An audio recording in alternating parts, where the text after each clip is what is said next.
प्रस्तुत और स्वात्विक बनाने के शुभ काम के लिए शिविरार्थी भाई बहनों और उनके साथ संगीत में साथ देने वाले चेकर सर और रॉबिन भाई का शुक्रिया। अपने समापन समारोह में उपस्थित मंचस्थ महानुभावों का सात्विक स्वागत एवं परिचय कराने के लिए एनएस पटेल कला महाविद्यालय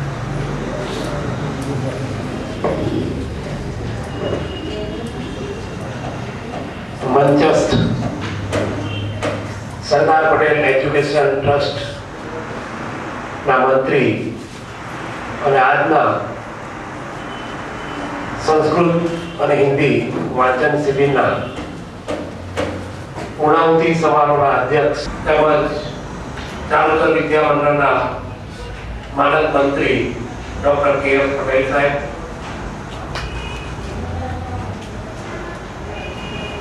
સરદાર પટેલ એજ્યુકેશન ટ્રસ્ટ સંચાલિત બીએડ કોલેજના કાર્યકારી આચાર્ય ડોક્ટર જે રાણા સાહેબ, બંને શિબિરના સંયોજક શ્રી, ભગીની સંસ્થાના Acharya Shri, lion officer, નળિની arts કોલેજના આચાર્ય શ્રી, આ બંને સંસ્કૃત અને હિન્દી વાંચન શિબિરનું આયોજન એ સરદાર પટેલ એજ્યુકેશન ટ્રસ્ટને સોંપવામાં આવ્યું છે। ખૂબ જ ટૂંકા ગાળામાં અને બીજી શરત એ 31 ડિસેમ્બર પહેલા આ બંને વાંચન શિબિરનું ઉદ્ઘાટન થઈ જવું જોઈએ। આ વિશિષ્ટ સંજોગોમાં અને વડોદરાભાઈ જે મહામાત્ર છે તેઓની પણ ઈચ્છા કે સરદાર પટેલ એજ્યુકેશન ટ્રસ્ટ અવશ્ય કરી શકે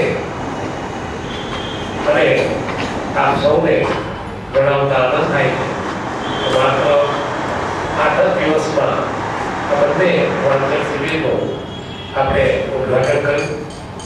30મી તારીખે આપણે ઉદ્ઘાટન કર્યા બાદ 5 દિવસ જુદા વક્તાઓને પણ સાંભળ્યા, જુદી જુદી હરીફાઈઓ પણ થઈ અને આજે આપણે આ સમાપન સમારોહમાં એકત્રિત થયા છીએ। ત્યારે આ પ્રસંગે આપણને જે મહાનુભાવો સાંભળ્યા છે તેમાં સમારોહના અધ્યક્ષ તરીકે જેઓ આપ સૌ ખૂબ સારી રીતે ઓળખો છો, તેમનું એક સ્વરૂપ એવું છે કે શૈક્ષણિક સંસ્થા સાથે આપણી સાથે સંકળાયેલા છે। માનનીય શ્રી ભીખુભાઈ નારાયણભાઈ પટેલ કે જેઓ આ જે સંસ્થામાં આપણે બેઠા છીએ એ નારાયણભાઈ શંકરભાઈ પટેલ આર્ટ્સ કોલેજના એમના પિતાશ્રી દાતા છે અને તેઓ રાજેશ પુત્ર છે। આવા ભીખુભાઈ કે જેઓ એક શિક્ષણકાર એક અર્વાચીન સમયને અનુરૂપ સુંદર મજાનું શૈક્ષણિક વાતાવરણ પૂરું પાડી અને વિદ્યાર્થીઓને આપણે સંપૂર્ણ રીતે એક શિક્ષણકાર બનાવવા છે એ વિધાનને ધ્યાનમાં રાખી અને આપણી આ સંસ્થાઓમાં જે રીતે એક ચેન્જ કહેવાય કે જેને ફેરફાર આપણે કહી શકાય, એન્વાયરમેન્ટલી ચેન્જ જે લાવવામાં આવી રહ્યો છે એના ખરેખર જસદા એ માનનીય શ્રી ભીખુભાઈ છે। તેઓ આ શૈક્ષણિક સંસ્થાની સાથે સાથે અનેક સામાજિક જવાબદારીઓ પણ તેઓના માથે છે। જાણીને નવાઈ લાગશે, મારી પણ જ્યારે ઘણીવાર વાત થાય ત્યારે એવું કહે છે કે હું તો ખરેખર અમેરિકન સિટીઝન છું। અમેરિકાની અંદર તેઓનો ખૂબ લાંબો એક વ્યવસાય છે અને તેનો અનુભવ પણ છે।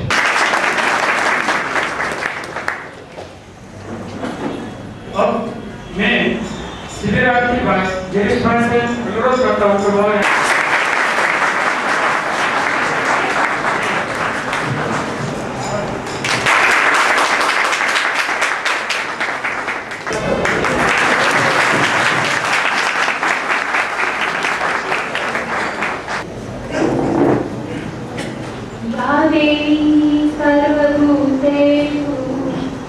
शक्तिरूपेण संस्थिता नमस्तस्यै नमस्तस्यै नमस्तस्यै नमो नमः।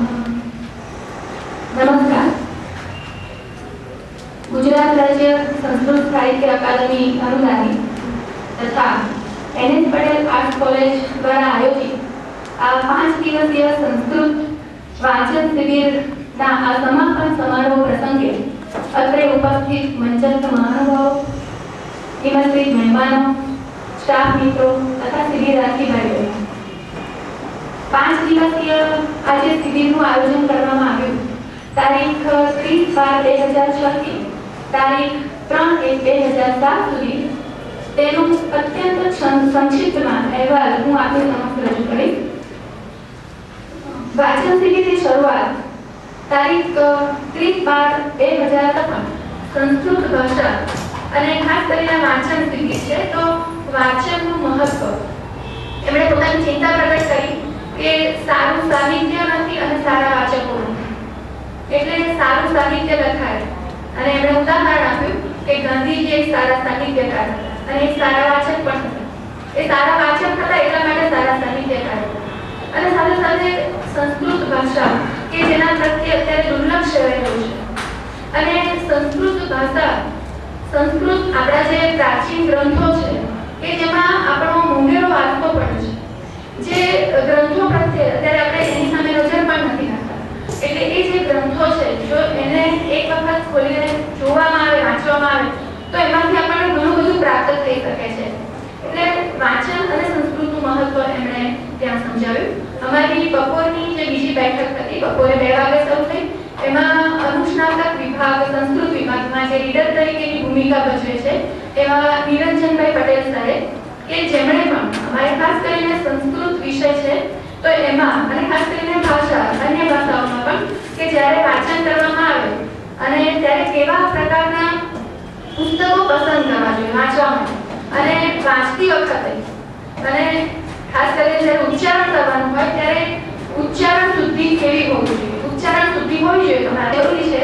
ખાસ કરીને ભાષાના વિદ્યાર્થીઓમાં એ એમણે બહુ સરસ રીતે સમજાવ્યું. ત્યાર પછી બીજો દિવસ અમારો 31મી તારીખ, તે દિવસે પણ 2 સેશનમાં આ જે 5 દિવસની વાંચન શિબિર એનું વિભાજન કરવામાં આવ્યું હતું. સવારનું જે સેશન હતું એમાં શ્રી અતુલભાઈ કે જે સંસ્કૃત ભારતી સાથે જોડાયેલા છે, તો એમણે અહીંયા સંધિના નિયમો, કારણ કે ખાસ કરીને જ્યારે વાંચન કરવામાં આવે છે ત્યારે સંધિ, વિચ્છેદ, સંધિ, વિગ્રહ એ બધું ખાસ ધ્યાનમાં લેવામાં આવતું હોય. અમારી સંસ્કૃત ભાષા જે છે એ ખાસ કરીને પ્રશ્લિષ્ટ પ્રકારની એટલે કે સંધિવાળી, સમાસવાળી ભાષા છે. તો અન્ય ભાષાઓ કરતાં વાંચવામાં એ ફેર છે કે સંધિ વિગ્રહ કરીને વાંચવું પડતું હોય છે. તો એના માટે સંધિનું ખૂબ જ્ઞાન જરૂરી છે. તો એમને ખૂબ જ પ્રાથમિક જ્ઞાન સૌથી પહેલા હોવું જોઈએ. તો સ્વર સંધિ એના વિશે બહુ સરસ અમારા વિદ્યાર્થીઓને જ્ઞાન પીરસ્યું. ત્યાર પછી જે બપોરની બેઠક હતી એમાં અમે વિદ્યાર્થીઓનું મૂલ્યાંકન કર્યું. એમાં કેટલાક સાહિત્યિક પ્રશ્નો, જે સંસ્કૃત સાહિત્ય છે એમાંથી કેટલાક પ્રશ્નો અમે કાઢ્યા હતા જે ખૂબ જ પાયાના છે, જેનું જ્ઞાન અમારા વિદ્યાર્થીઓ માટે ખૂબ જરૂરી છે. તો એ પ્રશ્નો એમને થોડાક આપ્યા, એના જવાબ એમણે લેખિત પરીક્ષા લીધી. ત્યાર પછી એક ખબરો મૂકવામાં આવે જોડણીની ભૂલો સાથેનો, તો એમને જોડણીનો પણ ખ્યાલ આવે કે સાચી જોડણી કઈ છે. ત્યાર પછી અનુવાદ સંસ્કૃતમાંથી ગુજરાતીમાં કરવો અને એમાં શું ધ્યાન રાખવું, કારણ કે એની અંગેના સવારે અમે જે લેક્ચર ગોઠવ્યા એનું સંદર્ભમાં અમે પકડા મૂક્યા. ત્યાં અમારો પહેલો દિવસ, બીજો દિવસ પણ પૂર્ણ થયો. ત્રીજો દિવસ એટલે કે 1લી તારીખ, એ દિવસે સવારે પહેલી જે બેઠક હતી એમાં અનુસ્નાતક વિભાગ ના સંસ્કૃત વિભાગના જે અધ્યક્ષ ડોક્ટર અજીત ઠાકોર એમનું વ્યાખ્યાન ગોઠવવામાં આવ્યું હતું.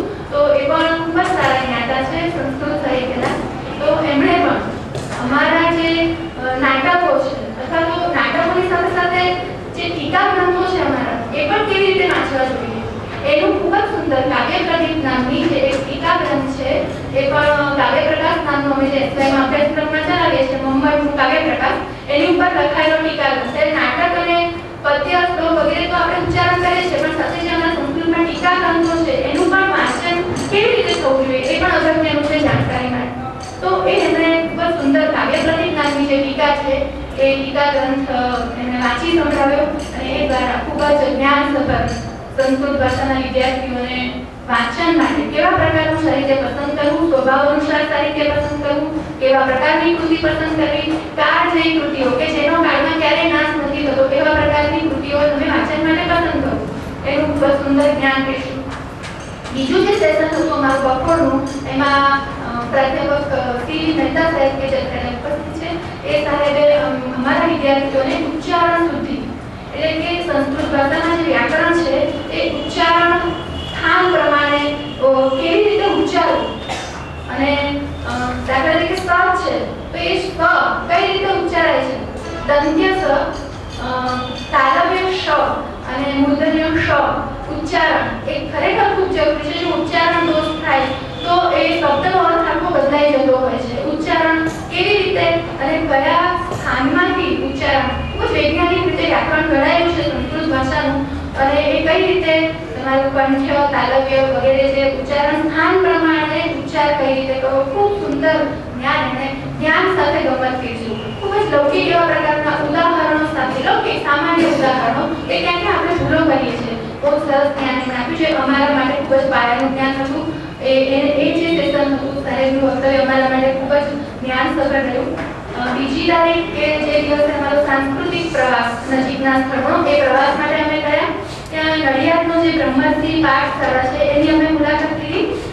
પાઠશાળા જે છે એનું અત્યારે પણ શિક્ષણ કાર્ય જે છે આપણી ગુરુકુળ પરંપરા પ્રમાણે જ થાય છે અને ખાસ કરીને અમારા સંસ્કૃતના વિદ્યાર્થીઓ હતા તો પાઠશાળાની મુલાકાત લેવા માટેનું અમારું અભિપ્રાય અમારું મહત્વ એ હતું કે આપણું જે અત્યારે શિક્ષણ કાર્ય થાય છે સંસ્કૃતમાં આપણી યુનિવર્સિટીઓમાં એ ફક્ત અનુવાદ દ્વારા થાય છે. સંસ્કૃત અનુવાદ દ્વારા ભણાવવામાં આવે છે પણ પાઠશાળાઓમાં જે શિક્ષણ છે એ હજી પણ आयोजन किया था उस 5 दिवसीय हिंदी सम्मेलन की जहाँ की आप लोग सभा घर में हम सब उपस्थित हुए थे.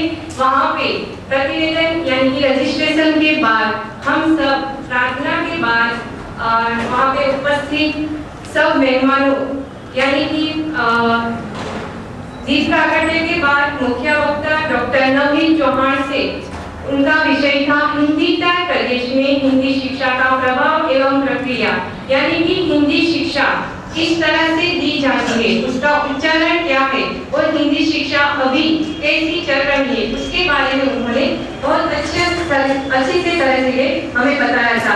यानी कि यहाँ पे कैसा मिलन है हिंदी एवं संस्कृत. कभी गुजराती कोई बोल रहा है कभी हिंदी बोल रहा है तो थोड़ी सी तो सबने यहाँ पे जो भी हमारे साथ मेहमान थे सबने अपना वक्तव्य हिंदी में देने की कोशिश की थी और खास तौर पर सिखों के बारे में बहुत ही प्रभावित थे कि ये हमारा साल यानी कि इस साल के लास्ट दिन में हम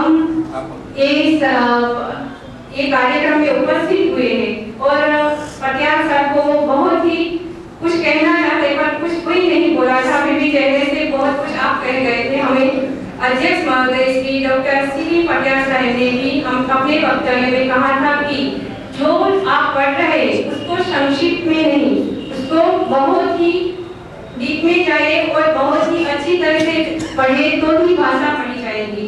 इसी तरह हमारी संयोजिका मैडम श्री डॉक्टर पीसी अमीन ने आभार विधि की थी और फिर हम सब अलग हुए थे और सब मेहमान और शिविरार्थी भाइयों एवं बहनों ने एक साथ भोजन किया था और फिर 3 से 4 बजे तक स्वपठन का कार्य हुआ था. शिविरार्थी का यानी कि हिंदी सम्मेलन का दूसरा दिन तब हमने श्री ज्ञानबाग यानी कि स्वामीनारायण मंदिर में हमने सांस्कृतिक एवं प्राकृतिक प्रवास के लिए गए थे. वहाँ पे मंदिर का हर एक कोने तक हमारे प्राचार्य महोदय श्री डॉक्टर जय राणा साहब प्राध्यापक सर जी बलास सर एवं अल्फाबेट के साथ हम सब ने वहाँ पे अच्छी तरह से देखा और सब बाद में इकट्ठे हुए और सबके प्रतिभाग लिए हमने कि क्या आज जबकि आखिरी दिन है तब सुबह हमारे एनएस पटेल कॉलेज के प्राध्यापक सर डॉक्टर फकीर भाई साहब ने आधुनिक नाटक में मोहन राकेश के नाटकों की समीक्षा उसमें अषाढ़ का एक दिन आधे अधूरे एवं लहरों के राजन तीनों एक दिन में खत्म करना यानी कि बहुत कठिनाई वाली बात है. फिर भी सर ने बहुत अच्छी तरह से उसमें दोहे सब रख के हिंदी में उपन्यास का स्थान कहाँ पे है और कैसा होना चाहिए और मोहन राकेश के नाटकों की अभी क्या स्थान है उसने किस तरह से लिखा है उसकी बहुत ही अच्छी तरह से टूंक समय में हमने तीनों नाटकों की समीक्षा की और फिर हम यहाँ पे सब इकट्ठे हुए हैं इन समापन कार्य के लिए. अब हमारा ये कार्यक्रम आप सबके सामने है कि यहाँ पे क्या होगा। और अभी 5 दिन में हमने बहुत सारा कुछ करने की कोशिश की है, फिर भी प्राचार्य महोदय श्री डॉक्टर जे राणा साहब का उन्होंने यहाँ पे बहुत ही काम किया है कि हमारी एक टीम है, जब भी कोई भी काम की जरूरत पड़ती है तो इनमें अच्छे वक्ता है, और कभी किसी की जरूरत पड़ी है तो सबने काम किया है। फिर भी हमें टाइम कम मिला है क्योंकि पैनल चर्चा अभी भी बाकी है और बाद में हम रखेंगे। धन्यवाद। संयोजक प्राध्यापिका मैम का पुष्पगुच्छ के द्वारा स्वागत करेंगे और बाद में एनएस पटेल आर्ट्स विद्यालय द्वारा पंचदिनात्मक शिबिर संस्कृत पठन शिबिर अहम अत्र शिक्षार्थीरूपेण भूतवान्। अतः मम स्वस्य पंचदिनात्मक मम स्वस्य अनुभव अत्र वदामि। वयं शृणुमः। प्रतिदिने सत्रद्वयं भूयते। इत्युक्ते प्रथमसत्रे अभ्याससत्रः, बौद्धिकसत्रः, अनन्तरं द्वितीयसत्रे वार्तालापबौद्धिकसत्रः। प्रतिदिने मध्याह्ने 12:15तः 1:00पर्यन्तं भोजनं, बहु स्वरुचिभोजनं। मम स्वस्य अनुभवः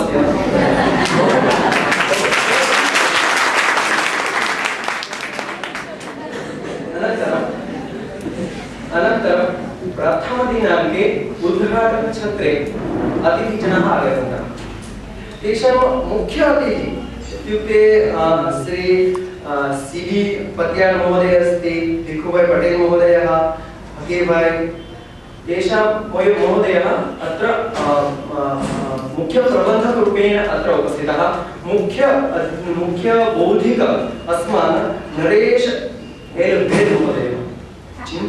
चिन्तयतु सः तस्य संस्कृतः आजीविका विषयः नास्ति, सः तु गुजराती पाठ्यते तत्र विद्यानगरे। पूर्वकुलपति गुजरात यूनिवर्सिटी, भावनगर यूनिवर्सिटी सः कार्यं कृतवान्।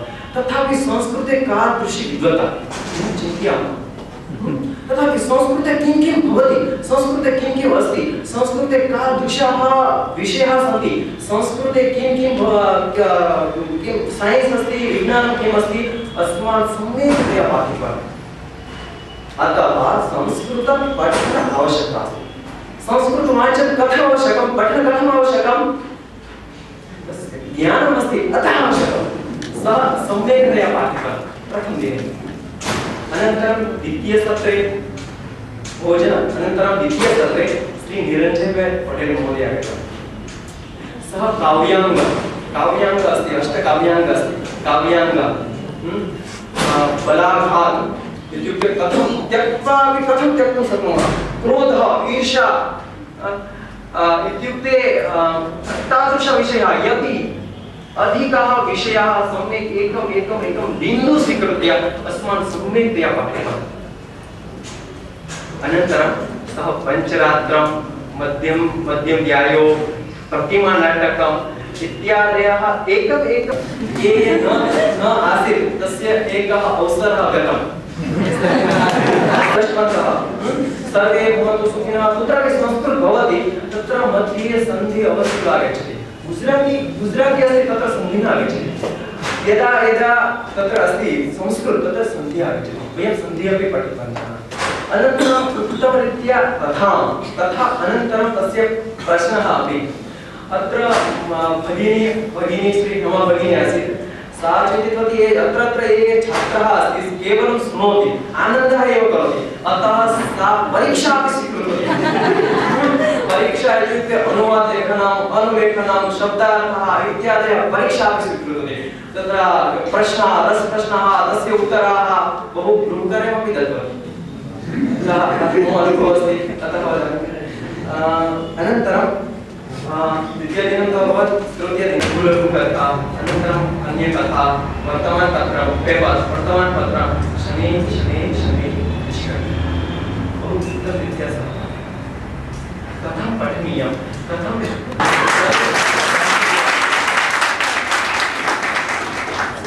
लौकिक उदाहरणं न, एकं लौकिक उदाहरणं न।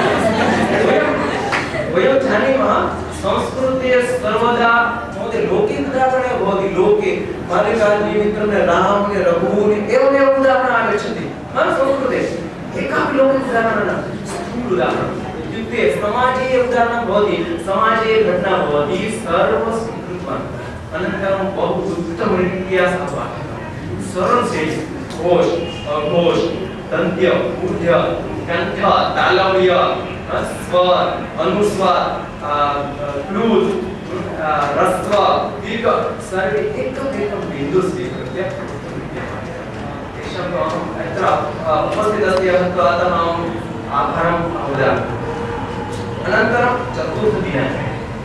चतुर्थदिनाङ्के वयं यात्रां गतवन्तः यात्रां इत्युक्ते ब्रह्मर्षि गतवन्तः वयं काचन छात्राः वदन्ति भगिनी अहं न आगच्छामि अहम् अत्रैव भवामि तादृशः छात्राः अपि तत्र उक्तवन्तः अनन्तरं कार्यं कृत्वा तत्र उक्तवन्तः केवलं तत्र छात्राः सन्ति परिवेशेव एतादृशं परिवेशः नास्ति तादृशं कलांशिकं वादांशिकं कलांशिकं एवं सर्वे स्थित्वा एवं गच्छति आगच्छति एवं पठति कार्यं करोति तादृशी परिस्थितिः तत्र गौशाला उत्तम गौसंवर्धन केन्द्र सर्वे किं स्वीकृतवन्तः सर्वे नाम किं गौमूत्र सर्वे स्वीकृत्य अत्र आगतवन्तः स्वस्य गृहे गौमूत्र अस्ति सर्वे एक गौमूत्र अल्पः स्वीकृत्य आगतवन्तः अनन्तरं तत्र छात्राः उक्तवन्तः वयं केवलं संस्कृतेव न पठामः वयं केवलं संस्कृतेव पठामः तदा सः उक्तवान् एनएस पठेतः तत्र ये तत्र विद्यालयाः सन्ति सर्वे अत्र आगच्छन्तु स्वागतमस्ति तत्र आगच्छतु वयं यावत् शक्तिः अस्ति तावत्पर्यन्तं वयं तत्र पाठयामः एवम् उक्तवन्तः अनन्तरं भोजनार्थे तत्र मन्दिरे सन्ध्यामन्दिरे गतवन्तः उद्याने गतवन्तः